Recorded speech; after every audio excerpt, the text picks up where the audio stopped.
Assalamualaikum warahmatullahi wabarakatuh. Pada presentasi ini saya akan membahas laporan komprehensif mengenai dashboard makroekonomi Indonesia. Pembahasan mencakup pertumbuhan ekonomi, BI rate, pengeluaran, agregat, model ISLM, ADHS, neraca pembayaran, hingga aplikasi model Mundell-Fleming dalam konteks kebijakan ekonomi Indonesia.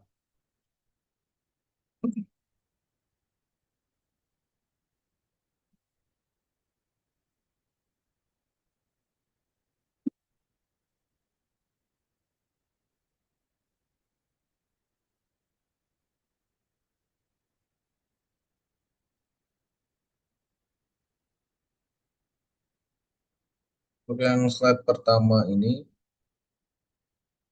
pertumbuhan menguat ruang moneter terbuka. Perekonomian Indonesia 2023 sampai 2025, pertumbuhan nominal PDB BI rate 2025 yang turun konteks global dan stabilitas ekonomi.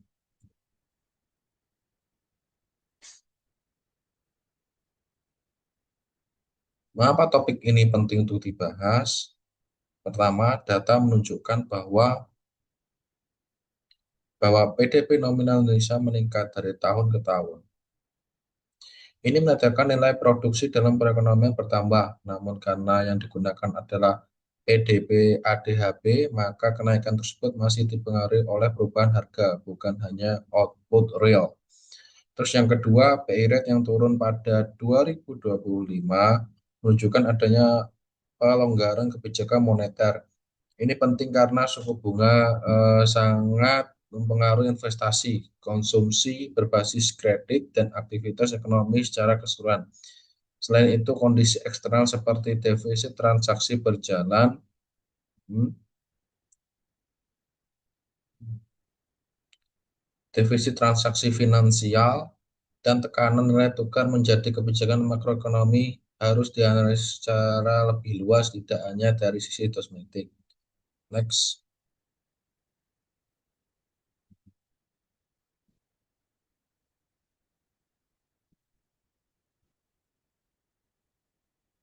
Untuk yang selanjutnya ya ini tentang rumusan masalah dalam makalah yang saya kerjakan ini disusun untuk melihat kondisi ekonomi Indonesia dari berbagai sisi.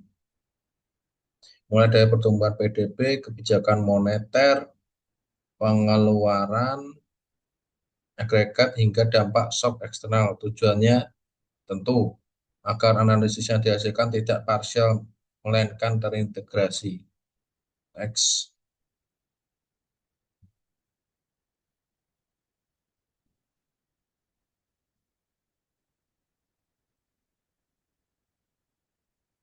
Dashboard data makroekonomi Indonesia. Ini bisa dilihat sendiri ya. Dari PDHB, ADHB 2023 sampai 2025 ini, BI rate 2023 sampai 2025, neraca pembayaran Q1 2026, cadangan devisa. Bisa dilihat sendiri. Ini adalah uh, ringkasan utama atau snapshot kondisi makroekonomi Indonesia. Nih, bisa dilihat sendiri ya. Dashboard ini menyajikan indikator-indikator penting yang sering digunakan untuk menilai kesehatan ekonomi nasional. Misalnya PDHB, ADHB yang ini naik dari 20 berapa ini? 20 juta 892.312,60 miliar pada 2023 menjadi 23 ini, 821 triliun. Yang menunjukkan ekonomi secara nominal terus berkembang. Kemudian BI rate bergerak, nih. Kemudian BI rate bergerak dari kondisi ketat menuju ekspansif pada 2025 sehingga menunjukkan adanya perubahan arah kebijakan moneter. Di sisi eksternal, neraca pembayaran masih menghadapi defisit, tetapi cadangan devisa tetap tinggi di 148,2 miliar US dollar, yang berarti ketahanan eksternal Indonesia belum terganggu secara ekstrim. Next.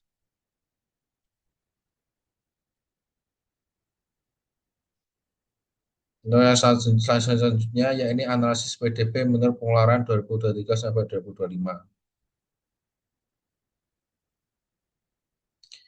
Pertumbuhan nominal interpretasi kontribusi pertumbuhan nih, bisa lihat sendiri. Saat ini menjelaskan perkembangan PDB Indonesia dari sisi pengeluaran, kenaikan dari 20.892.312,60 miliar pada 2023 menjadi 22.138.990 miliar pada 2024, lalu ke yang tadi 23.881.103,60 miliar pada tahun 2025, menunjukkan tren pertumbuhan nominal positif. Pertumbuhan nominal year on year untuk menunjukkan dari 5,97% pada 2024 menjadi 7,60% pada 2025, yang berarti aktivitas ekonomi semakin besar. Namun penting untuk dijelaskan bahwa pertumbuhan nominal tidak selalu berarti output real naik sebesar itu karena masih dipengaruhi oleh inflasi dan perubahan harga. Dalam analisis makro, komponen konsumsi rumah tangga biasanya menjadi pendorong terbesar, sehingga daya beli masyarakat sangat penting bagi pertumbuhan ekonomi. Next.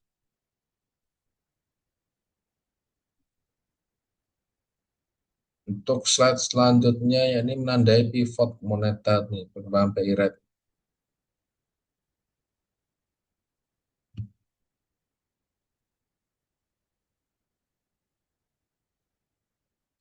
Slide ini menjelaskan pergerakan suku bunga acuan Bank Indonesia pada 2023. BI rate berada pada kisaran 5,75% sampai 6,00% yang menunjukkan kebijakan cenderung ketat untuk menjaga stabilitas.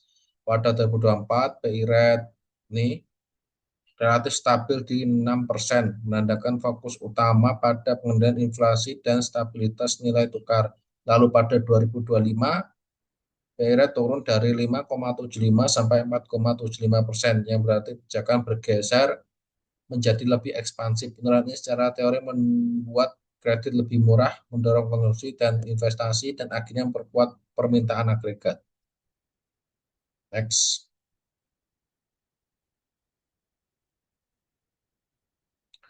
Untuk selanjutnya ya ini konsep dan data pengeluaran agregat Indonesia sendiri. Rumusnya AE plus AE sama dengan C tambah I plus G plus X kurang M, data komponen pengeluaran interpretasi pengeluaran agregat. Menjelaskan dasar teori pengeluaran agregat dalam perekonomian terbuka dengan rumus-rumus tadi, yang dimana C ini keterangannya konsumsi rumah tangga, I investasi, G pengeluaran pemerintah, X ekspor, M impor. Berdasarkan data konsumsi rumah tangga menjadi komponen terbesar besar 11.946,9, sehingga daya beli masyarakat merupakan penggerak utama ekonomi. AE utama yang dihitung dari komponen utama adalah 20.508,2, sedangkan jika komponen LNPRT dan inventory turut diperhitungkan maka totalnya sekitar 21.306,6. Artinya konsumsi memiliki peran dominan, tetapi investasi, belanja pemerintah, dan ekspor itu juga sangat penting untuk menjaga keseimbangan pertumbuhan ekonomi. Next.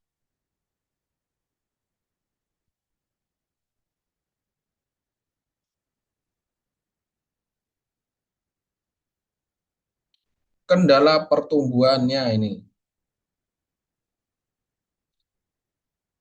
suku bunga tinggi, tentu ketergantungan pada konsumsi, infrastruktur, ketidakpastian global, kualitas SDM. Nah, ini bisa dilihat sendiri ya. Saat ini menjelaskan faktor-faktor yang dapat menghambat pertumbuhan ekonomi Indonesia. Pertama, suku bunga yang tinggi. Ini dapat menahan investasi karena biaya pinjaman naik. Yang kedua, ketergantungan pada konsumsi rumah tangga membuat pertumbuhan kurang seimbang jika investasi dan ekspor belum kuat. Yang ketiga, ketimpangan infrastruktur menyebabkan biaya logistik dan distribusi meningkat sehingga produktivitas menurun. Terus keempat, ketidakpastian ekonomi global atau risiko global itu sendiri dapat mempengaruhi ekspor dan arus modal. Yang terakhir, kualitas SDM sangat menentukan karena kemampuan ekonomi dalam meningkatkan output menjadi potensial. Jadi pertumbuhan ekonomi tidak hanya tergantung pada permintaan, tapi juga pada kapasitas produksi dan stabilitas lingkungan ekonomi. Jadi pertumbuhan ekonomi Indonesia itu masih menghadapi beberapa kendala struktural. Karena itu kebijakan ekonomi tak cukup hanya mendorong konsumsi, tetapi juga harus memperkuat investasi, infrastruktur, dan kualitas sumber daya manusia. Next,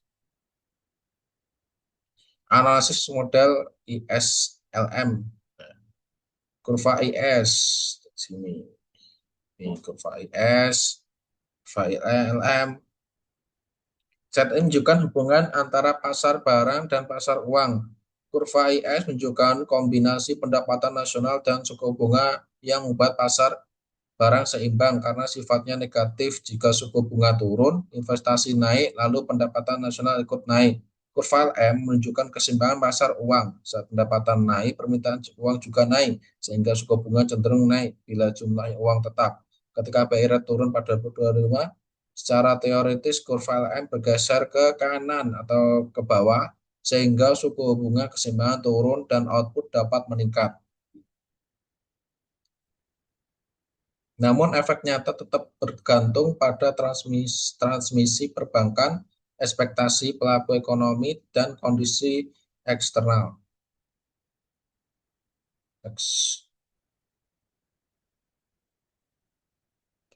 Terus selanjutnya, shock ekonomi, inflasi, pengangguran, dan model ADAS.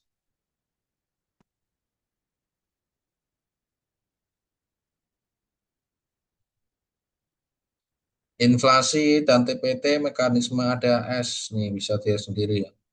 Membahas shock ekonomi dari sisi penawaran, kenaikan harga BBM dan energi pada tahun 2022 menyebabkan biaya transportasi, produksi, dan distribusi meningkat. Ini termasuk cost push,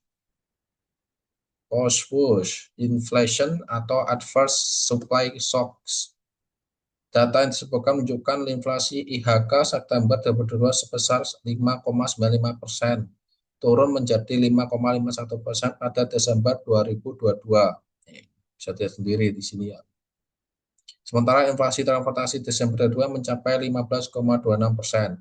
Dalam model ADS, shock ini menyebabkan SRAS bergeser ke kiri sehingga harga naik dan output berpotensi turun. Jika berlangsung lama, kondisi ini bisa menimbulkan stagflasi atau inflasi tinggi tetap bertumbuh, tapi pertumbuhan ekonomi melemah. Karena itu kebijakan yang dibutuhkan bukan hanya menekan permintaan, tapi juga menjaga pasokan, efisiensi distribusi, dan daya beli masyarakat. Next.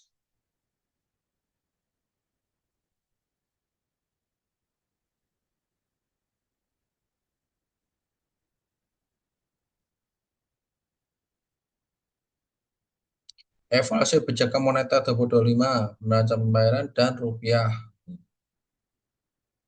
BI Rate tahun 2025, mekanisme transmisi moneter neraca pembayaran Q1 2026, pengaruh terhadap rupiah.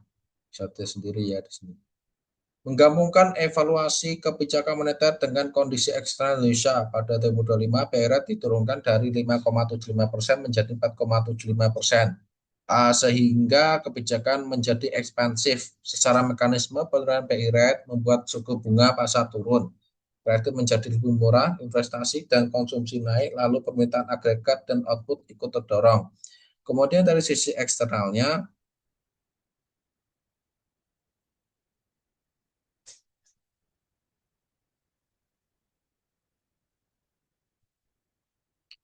neraca pembayaran Indonesia pada triwulan 1 2026 masih mengalami defisit dengan transaksi berjalan 4 miliar US dollar dan transaksi finansial 4.929 miliar US dollar, sedangkan cadangan devisa masih tinggi di 148,2 miliar US dollar. Defisit transaksi berjalan dapat memberi tekanan pada rupiah karena kebutuhan valuta asing meningkat, tetapi pengaruhnya tidak berdiri sendiri karena arus modal, ekspektasi global, suku bunga, dan intervensi Bank Indonesia juga sangat menentukan. Nah, rupiah pada Juli 2026 sekitar 17,85 per dolar AS yang menunjukkan bahwa stabilisasi nilai tukar tetap menjadi perhatian penting.